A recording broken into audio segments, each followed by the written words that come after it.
எங்க ஓட்டெல்லாம் தேவைப்பட்டுச்சு. எங்களை பணி நிரந்தரம் பண்ணுவோன்னு வாக்கு கொடுத்தாங்க. இன்று பள்ளிக்கூடங்களிலும் மருத்துவமனைகளிலும் துப்புரவு பணியிலும் இருக்க வேண்டியவர்கள் தெருவில் இறங்கி போராடும் அவலம் தொடர்கிறது. இந்த நிலை மாறிட வாக்களியுங்கள் தாமரை சின்னத்திற்கு. இந்த பாஜக காரங்க இருக்காங்களே, எப்படிதான் இதை யோசிக்கிறாங்க?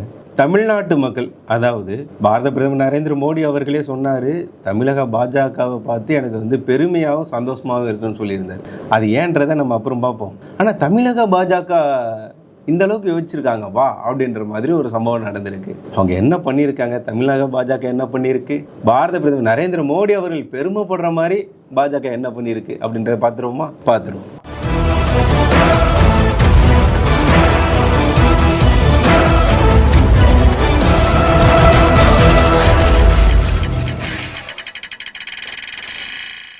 தமிழக பாஜக வரக்கூடிய சட்டமன்ற தேர்தலுக்காக இந்த தேர்தல் வாக்குறுதியை வெளியிட்டிருக்காங்க. இதில் நீங்கள் திமுக தேர்தல் வாக்குறுதியை பாஜக அவர்களின் தேர்தல் வாக்குறுதியோட கம்பேர் பண்ணவே கூடாது.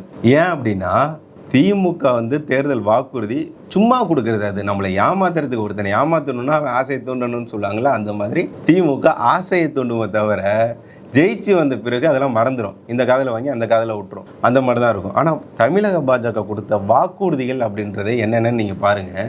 தமிழகத்தில் உள்ள 5 திணைகள் இருக்குல்ல, அதை மைய பொருளாக வைத்து தேர்தல் வாக்குறுதியை தயாரிச்சிருக்கிறார். பாரத பிரதமர் நரேந்திர மோடி அவர்கள் சொல்லுவார், விக்சித் பாரத் அப்படிம்பார்.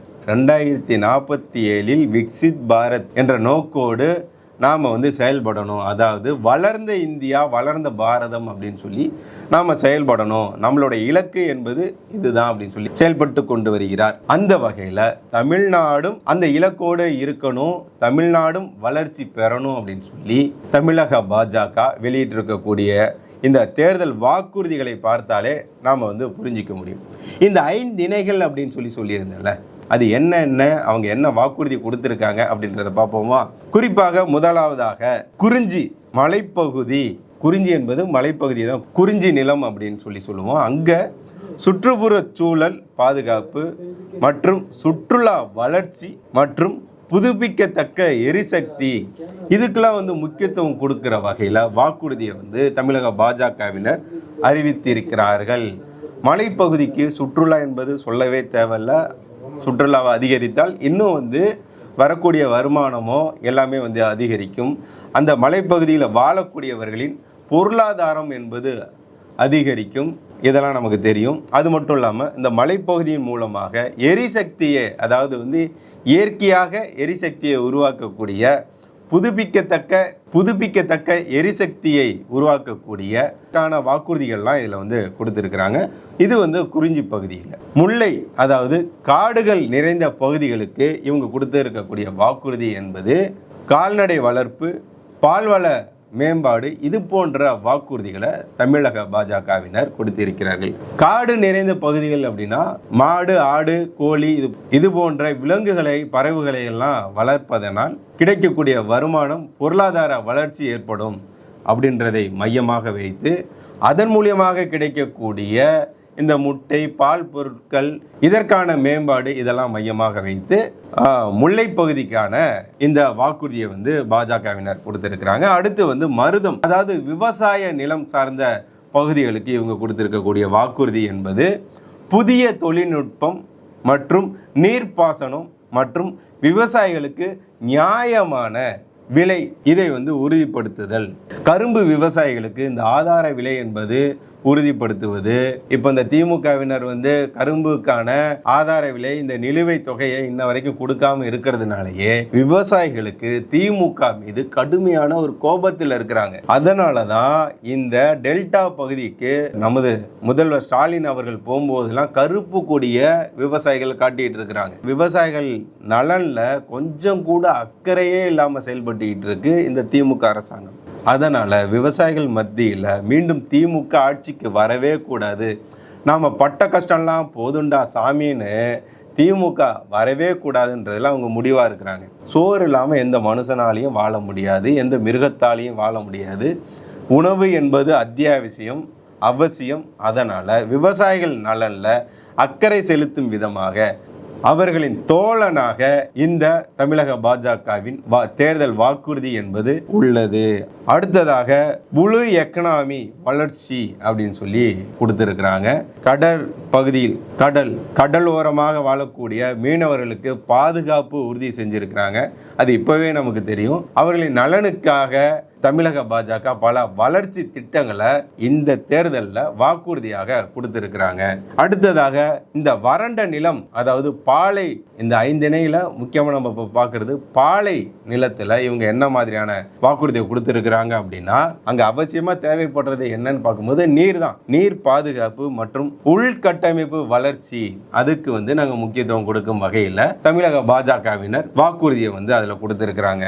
எனவே ஏதோ இலவசங்கள் கொடுத்து நாம ஓட்ட வாங்கிடலாம் அப்படின்னு சொல்லி நினைக்காம, மக்களுக்கு ஆசையை தூண்டி அதன் மூலியமா வாக்க வாங்கிட்டு அப்புறம் அவங்களை ஏமாத்திடலாம் அப்படின்னு நினைக்காம 5 இணைகளை கருத்தில் கொண்டு அதை மைய பொருளாக வச்சு ஒவ்வொரு நிலத்திற்கும் நிலம் சார்ந்து, கடல் சார்ந்து, பாலைவனம் சார்ந்து அந்த மக்களுக்கு என்ன தேவை, அந்த பகுதிக்கு என்ன தேவை அப்படின்றத ஆய்வு செய்து அதன் மூலியமாக, அறிக்கையின் மூலியமாக இந்த தேர்தல் அறிக்கையை, தேர்தல் வாக்குறுதியை தமிழக பாஜகவினர் அறிவித்திருப்பது மிகவும் சிறப்பு வாய்ந்த சம்பவமாக, அறிக்கையாக மக்கள் பார்க்குறாங்க.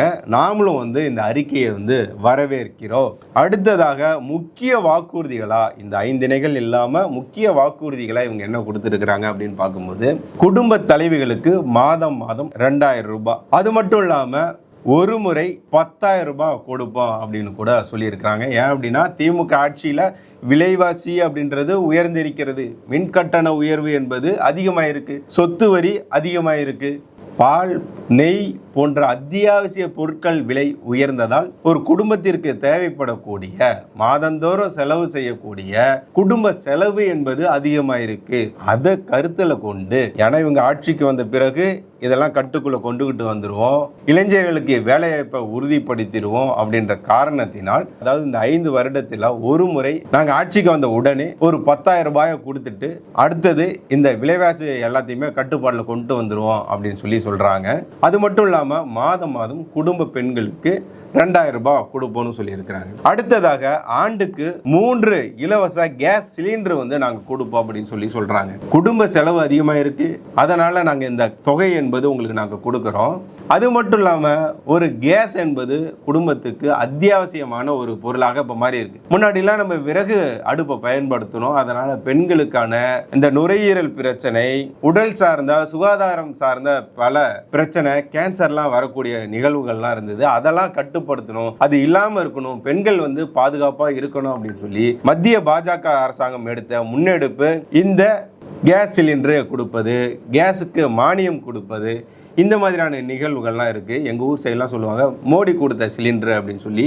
ஏன் அப்படின்னா, அதற்கு இலவசமாகவே அடுப்பு, சிலிண்டர் எல்லாமே வாங்கிட்டு இருக்காங்க. மோடி அவர் கொடுத்த சிலிண்டர், மோடி சிலிண்டர் அப்படிம்பாங்க. மோடி அவர்கள் கட்டி கொடுத்த வீடு, அதாவது மத்திய அரசாங்கத்தின் மூலியமா கிடைத்த வீட்டை இவங்க போய் மக்கள்கிட்ட ஒரு பேரை திணிப்பாங்க. கலைஞர் வீடு, இது கலைஞர் நூலகம், இது கலைஞரோட பேருந்து நிலையம் அப்படின்னு சொல்லி. மத்திய அரசாங்கம் இந்த மாதிரி திணிக்கவே இல்லை. மக்களாகவே அவங்களே சொல்ல ஆரம்பிச்சதுதான் இது மோடி வீடு, மோடி அவர்கள் வீடு அப்படின்னு சொல்லுவாங்க. மோடி கொடுத்த காசு விவசாயிகளுக்கு மத்திய அரசாங்கம் கொடுக்கக்கூடிய, வருடத்திற்கு கொடுக்கக்கூடிய இந்த 6000 ரூபாய் இருக்குல்ல, அதை மோடி காசுமா. அதே மாதிரி தான் இந்த சிலிண்டருக்கு கூட மோடி சிலிண்டர் அப்படின்னு சொல்லி சொன்னாங்க. இப்போ மேலும் அதை குடும்ப பெண்களுக்காக, குடும்பத்திற்காக இந்த 3 சிலிண்டர்ன்றது எந்த அளவுக்கு முக்கியமானது பாருங்க. நாமெல்லாம் வருஷத்துக்கு 3 சிலிண்டர் வந்தா போதும், நமக்கு சிலிண்டருக்கான செலவே இல்லாமல் போயிடும். அதையும் கருத்தில் கொண்டு சிலிண்டர் 3 சிலிண்டர் இலவசமாக கொடுப்போம் அப்படின்னு சொல்லி அறிவிச்சிருக்காங்க. அது மட்டும் இல்லாம இதை தான் நம்ம முக்கியமா பார்க்கணும். காசு கிடைச்சா போதுமா, சிலிண்டர் இலவசமா கிடைச்சா போதுமா? நம்ம குடும்பத்தில் இருக்கக்கூடிய பெண்களுக்கு, முதியவர்களுக்கு, குழந்தைகளுக்கு பாதுகாப்புன்றது முக்கியம் தானே. அப்போ அந்த பாதுகாப்புக்கு என்ன நாங்க பண்ண போறோம் அப்படின்னா, 0 FIR, அதாவது விரைவு நீதிமன்றம், இதெல்லாம் நாங்க பண்ணுவோம் அப்படின்னு சொல்லி சொல்றாங்க. மத்திய பாஜக அரசாங்கம் அதை தான் முன்னெடுத்துக்கிட்டு இருக்கு. பெண்களுக்கான பாதுகாப்பு, சுதந்திரம், சுகாதாரம், இதில் அவங்க ரொம்ப கண்ணுங்கருத்துமாக செயல்பட்டு இருக்காங்கன்னு சொல்லலாம். அதே மாதிரி தமிழகத்திலையும் இருக்கணும் அப்படின்னா, தமிழ்நாட்டில் தேசிய ஜனநாயக கூட்டணி ஆட்சிக்கு வந்தால் பெண்களுக்கு எதிரான குற்றங்கள் இங்கே இருக்காது.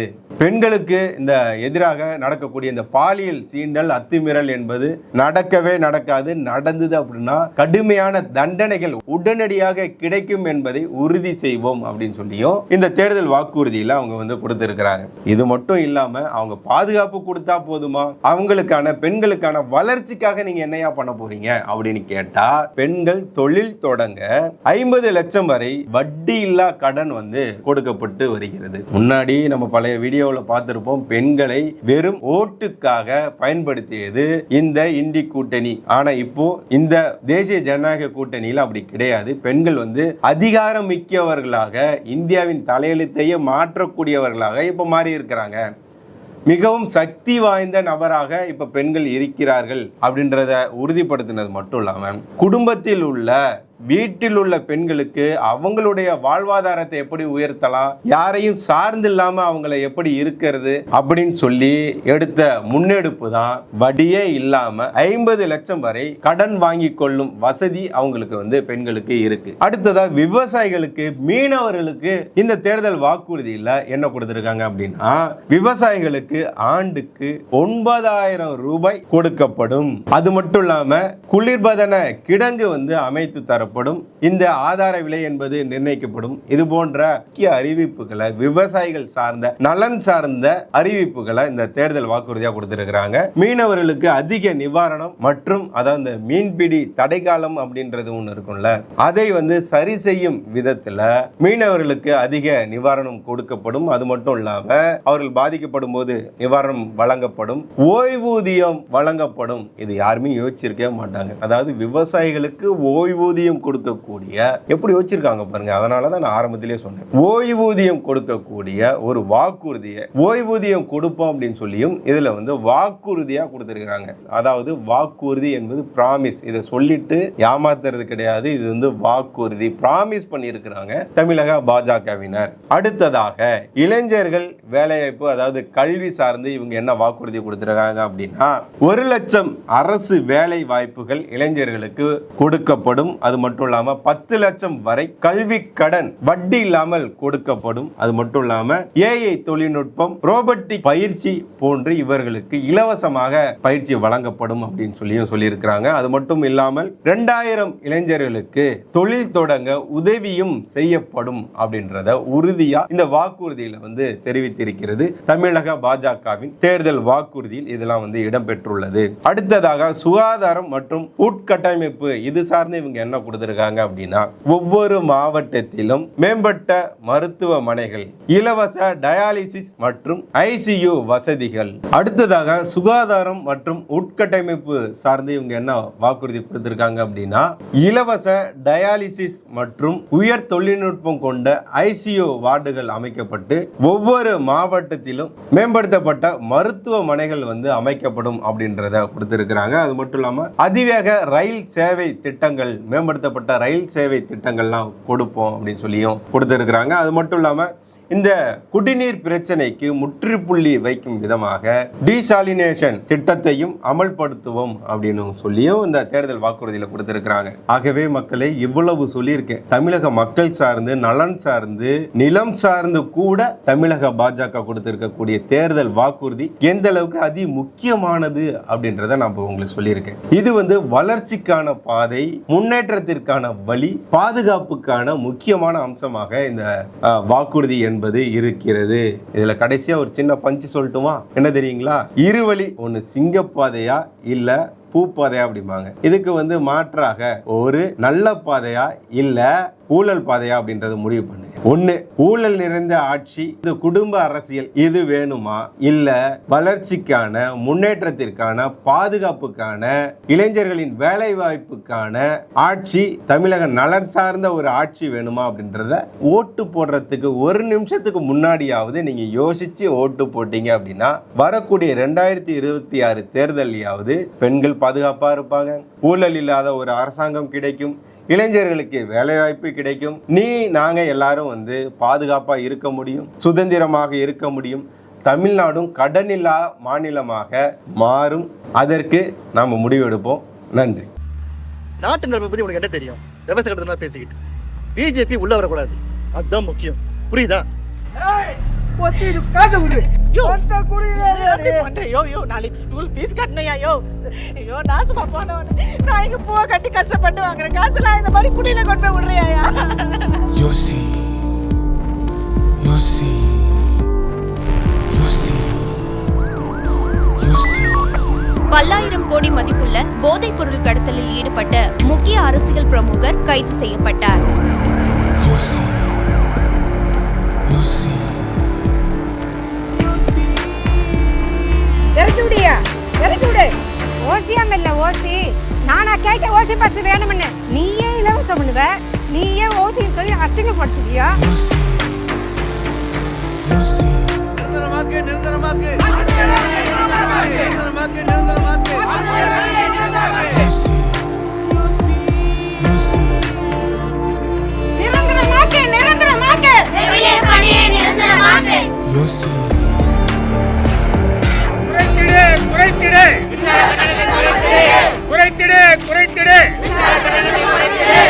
யோசி யோசி என்டிஏ ஜெயிக்கிறது தான் சரி.